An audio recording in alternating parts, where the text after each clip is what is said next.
Hey everyone, this is Patricia. I'm just going to do a quick tutorial on how to get started with your new Showit website template. So the first thing I like to do is set up the media library and put in all of your brand elements and photos in it. So I like to start off with adding a new folder and labeling it brand elements, and also creating folders for each one of your pages. So I'm just going to be doing the home page here. So now I'm going to click onto brand elements and drag and drop all of the logos for the brand that I'm putting in for this specific website.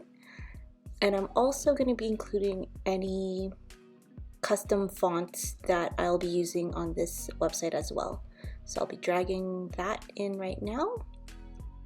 And next, I'm going to be going into homepage and dragging in all the photos that I'll be using for the homepage.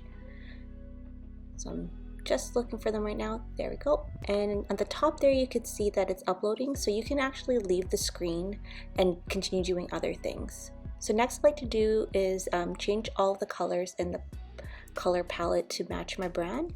So I'm just pulling in the brand's hex codes and inputting it there.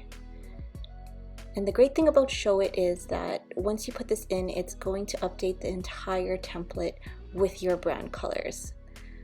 I'm just going to finish up here.